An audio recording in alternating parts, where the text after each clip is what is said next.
उत्सव कथाएं चैनल में आपका खूब खूब स्वागत है। आज कली हनुवाणी अध्याय 6 अभिशप्त आत्माएं भाग 7। मान लीजिए कि आप कुत्तों से प्यार करते हैं। आप अपनी दया और प्रेम उन पर बरसाते हैं। इसका अर्थ यह है कि आपके तन मन में जीवन के सकारात्मक रस बन रहे हैं और उनका पान करने के लिए सुर तो आएंगे ही। हो सकता है कि वे आपके तन मन पर लंबा डेरा डाल लें और कुत्तों के प्रति दया व प्रेम बरसाने के लिए नए नए कारण आपको देते रहें। आप कहेंगे कि इसमें समस्या क्या है? प्रबुद्ध व्यक्ति भी तो प्रेम और करुणा से भरे होते हैं। समस्या यह है कि जब आपके तन मन पर सुर रहने लग जाते हैं तो असुर भी अपने आप आ जाते हैं। इसमें कोई संदेह नहीं है। सुर आपके जीवन में सकारात्मकता का रस लेकर आएंगे, परंतु असुर, जिनकी संख्या सुरों से कहीं अधिक है, आपके जीवन में नकारात्मकता लेकर आएंगे। आपको लगता होगा सुर और असुर दोनों एक दूसरे के विपरीत हैं। यह धारणा बिल्कुल मिथ्या है। सुर और असुर दोनों का गठबंधन होता है। दोनों एक दूसरे के कार्यों में सहायक होते हैं।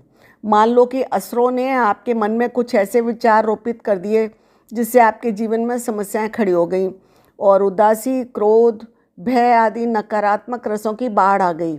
इससे आपके और आपके मित्र, परिवार, समाज आदि के बीच में खाई बन गई। इससे सुरों का काम भी बनेगा, क्योंकि वे आपके भीतर ऐसी धारणा बना देंगे कि कुत्ते ही सच्चे संगी होते हैं। एक ओर तो आप कुत्तों के प्रति प्रेम दिखाओगे, दूसरी ओर मनुष्यों के प्रति नकारात्मक रवैया दिखाओगे। एक ओर सकारात्मकता के रस की फुहारें फूटेंगी, दूसरी ओर नकारात्मकता के रसों की। सुर और असुर दोनों उसमें पान करेंगे।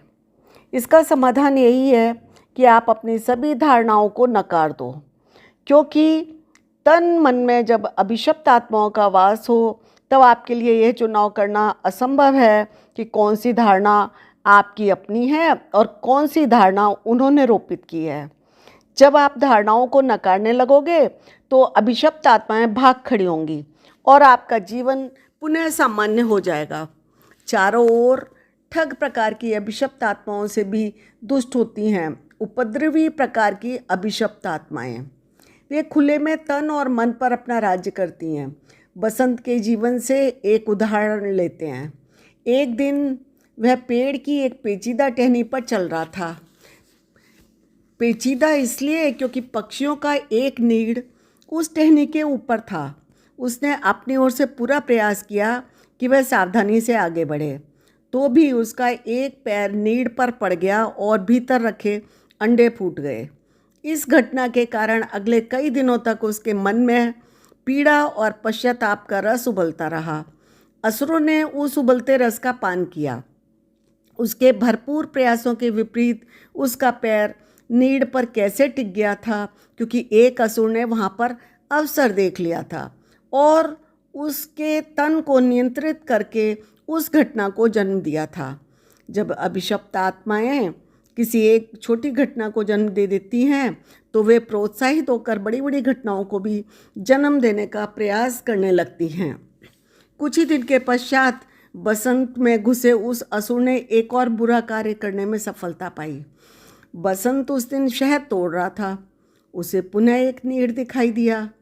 उसके कार्य में अड़चन बन रहा था। उसने सोचा कि नीड़ में कोई अंडे नहीं है, इसलिए उसने लात मारकर वह नीड़ नीचे गिरा दिया।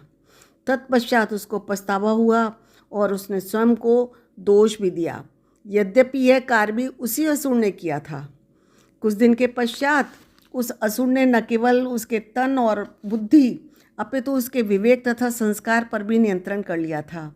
बाबा ने उसे नीली चिड़िया का एक पंख लाने के लिए भेजा था। जब उसे कोई गिरा हुआ पंख नहीं मिला तो उसने चिड़िया को मारने का निर्णय कर लिया। एक पंख के लिए किसी मातंग द्वारा एक चिड़िया की हत्या, और उसे पछतावा भी नहीं हुआ, क्योंकि उसके संस्कार उस असुर के अधीन हो गए थे। वह सत्य और मिथ्या में अंतर करने में असमर्थ था। तत्पश्चात उसने बाबा से इस बारे में बहस की। उसका तर्क था कि पक्षी को तो एक दिन मरना ही था। दो मातंगों के बीच हो रहे इस कलह से उत्पन्न नकारात्मक रस का पान असुरों ने किया।